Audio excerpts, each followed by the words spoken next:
In today's video, I'm going to be breaking down 3 of the most common strumming patterns on mandolin. We're going to start with a bluegrass strumming pattern or fiddle tunes, and then we're going to go to a 3/4 strumming pattern, so more of a waltz feel. And then last but not least, we're going to look at a strumming pattern for pop music, for worship music, for more modern music. So go ahead and grab your mandolins and let's get into it. Okay, so first is going to be this bluegrass strumming pattern, one that you could do for bluegrass music or for fiddle tunes or really for a bunch of different kinds of music. So this is the strumming pattern.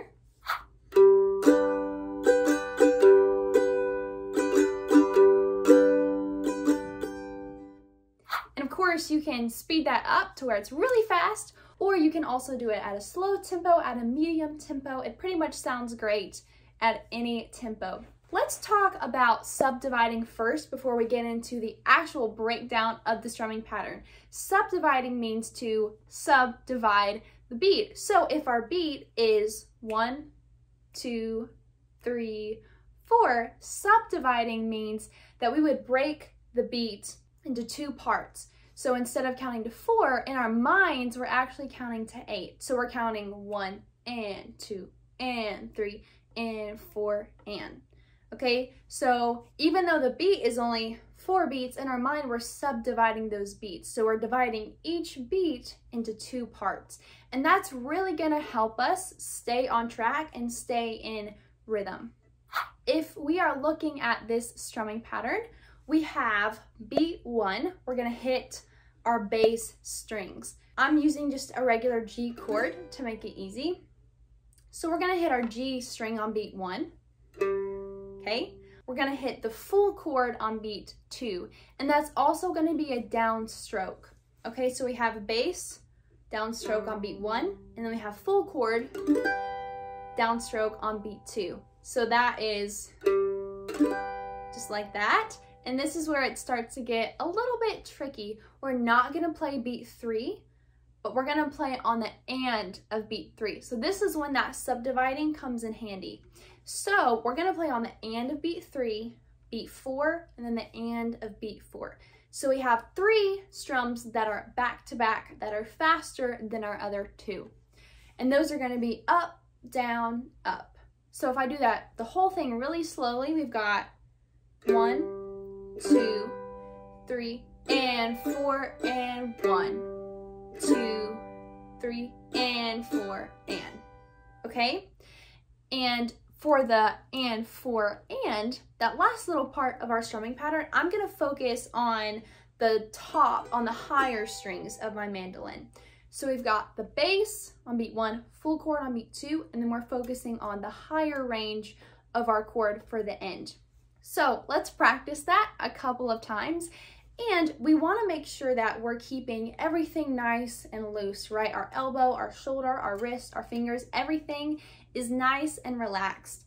And again, back to that subdividing thing, our hand should be constantly moving, especially when you are playing rhythm. It's super important that you are in rhythm. You have to be solid. You can't be rushing. You can't be falling behind, because you are going to make everyone else that you're playing with off, and it's going to make it really hard for them to stay together and for you all to sound good as a group. So it's super important that we stay with the beat, and something that helps us do that is moving our hand in rhythm with the beat. So again, if we're subdividing 1 and 2 and 3 and 4 and, this is what my hand is gonna be doing the whole entire time I'm playing.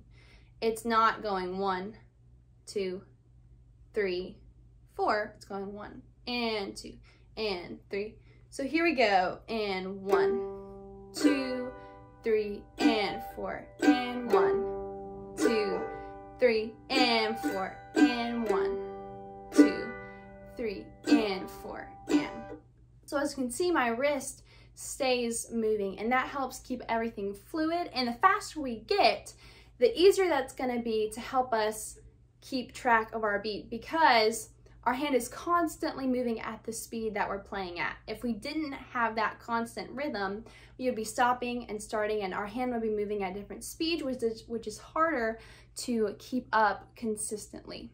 Okay, so that is our first strumming pattern. And once you've got that down, once it feels comfortable, I would really encourage you to go ahead, grab a metronome, put that thing on, and practice just playing that strumming pattern, maybe just with one chord. You can switch chords if you want, but the goal here is to be super in rhythm with that metronome. You're not rushing, you're not slowing down. You want to stay right with it, every single beat of every single measure. Once you are feeling very comfortable with the strumming pattern, we can start getting it faster, right? So faster, it sounds like this.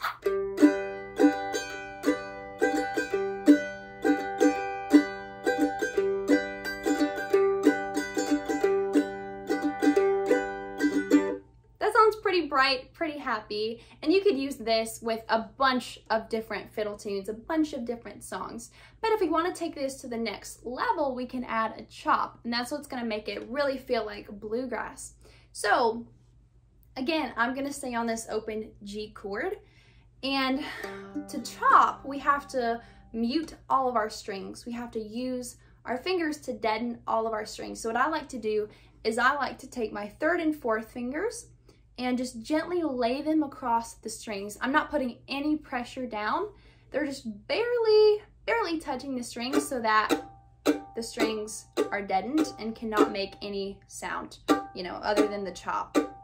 So we are going to utilize this chop on beat 2 and beat 4. So if you've never heard this term before, beat 2 and beat 4 are called the back beat. Beat 1 and beat 3 are called the down beats. Beat 2 and 4 are called the back beats. If we do this really slowly, we're going to do the exact same strumming pattern as before, but we're going to add that chop on 2 and 4. So it's going to be 1, 2, 3, and 4, and 1, 2, 3, and 4, and 1, 2, 3, and 4, and 1, 2, 3, and 4, and. So go ahead and just practice that really slowly, and you want to make sure that you're not getting any sound on the chop. You want to make sure that your ring finger and fourth finger are completely deadening the strings, and make sure that you want to try to hit the majority of your strings on that chop all at once. So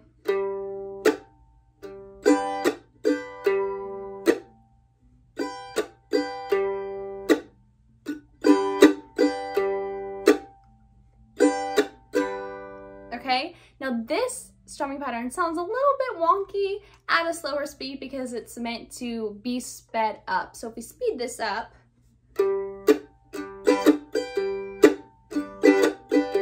we start to feel more of that bluegrass strumming pattern coming out. So we get it faster and faster, and again, I would definitely encourage you to practice this with the metronome, making sure that your chops on 2 and 4 are right with the metronome. We get it faster and it starts to sound like this.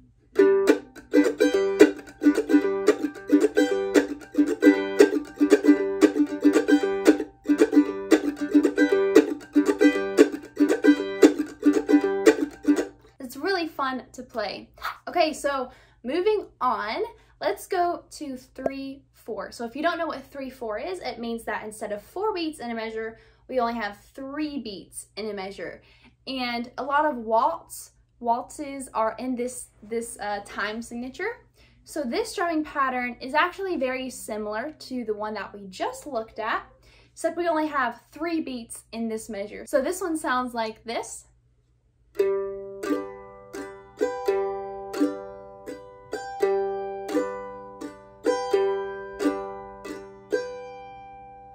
It kind of has a nice lilting feel to it. We're going to start off with playing again our bass note on beat 1. Still going to use a G chord for this. So bass note on beat 1, full chord on beat 2, another downstroke, 1, 2, and then we are going to play beat 3, but it's going to be small, so it's not going to be the full chord. I would aim more again towards those higher strings. So 1, 2, 3, and then we're gonna hit on the and of 3. So that's when that subdividing comes in again. So if we're counting 1 and 2 and 3, and that and on the 3 is gonna catapult us back into the downbeat, which is beat 1. So we have 1, 2, 3, and 1, 2, 3, and 1, 2, 3, and 1, 2, 3. So let's practice that slowly together. 1, 2, 3, and 1, 2, 3, and 1, 2, 3, and 1, 2, 3, and perfect. Again, practice with that metronome. That's super important. Okay, we're going to speed that up a little bit. 1, 2, 3, and 1, 2, 3, and 1. Just like that. And you can get this one faster as well, but I'd say typically most of your waltzes, most of your songs in 3/4 are not going to be super fast. They kind of land more in that mid-tempo range. Okay, so this last one that we're going to look at is very syncopated. So we're going to have to keep in mind that subdividing thing that I keep talking about, right? In this strumming pattern, we're going to be back in 4/4. So we're going to have 4 beats per measure. And we're definitely going to need to subdivide, but we're going to need to subdivide even more. Okay, so in the bluegrass strumming pattern, we were subdividing by 1/8 notes. So we were dividing every beat into 2 parts. This time, we're going to divide every beat into 4 parts. So we're subdividing by 16th notes. So we're going to have 1 E and a, 2 E and a, 3 E and a, 4 E and a. Okay?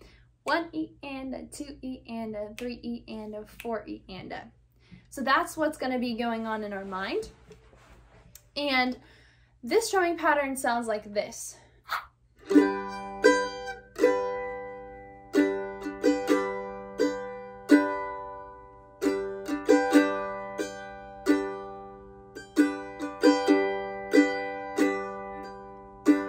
It sounds a little bit weird without the chop, but don't worry because we will add that in later.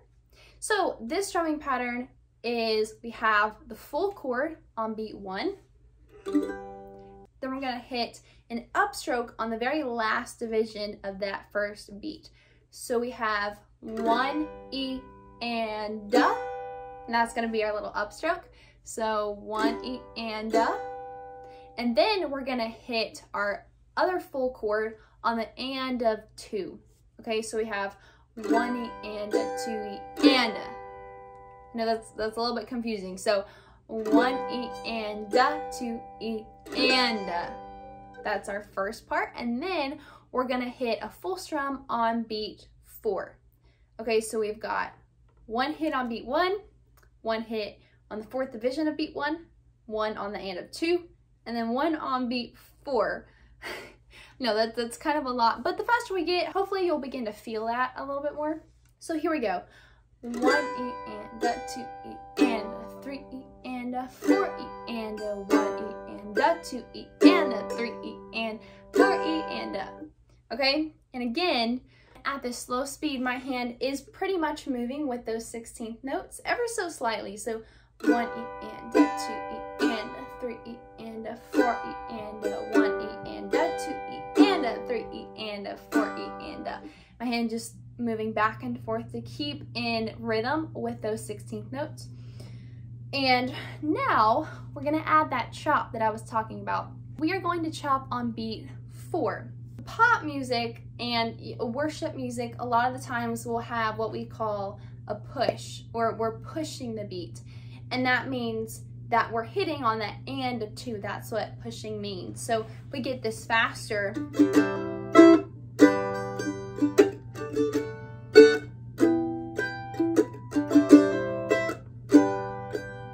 right, so all of that, we're pushing the beat. So 1, 2, and 3, and 4, and 1, 2, and 3, and 4, and.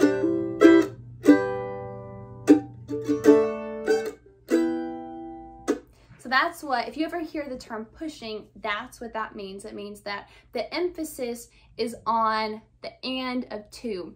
So with that in mind, our main chop emphasis is going to be on beat 4. So let's go ahead and practice that with the chop. So 1 E and a 2 E and a 3 E and a chop. And 1 E and a 2 E and a 3 E and a chop.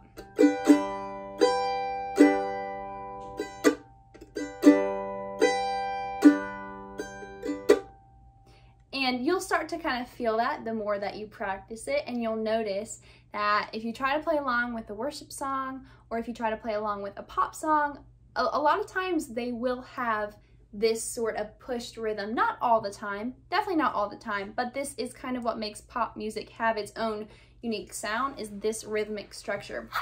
Okay, so that is pretty complicated. And it might take some time for you to get that under your belt, but it's a great strumming pattern to have and to be able to pull out and to play with other songs without getting too confused. And the nice thing is, once you learn it, you'll always have it. And again, practice it with the metronome. And definitely with all of these, the more that you practice them, the more comfortable they will get. Hopefully that wasn't too complicated. If you stuck with me to the end, thank you so much. You made it. So don't forget to hit that like button down below, and I will see you in my next video.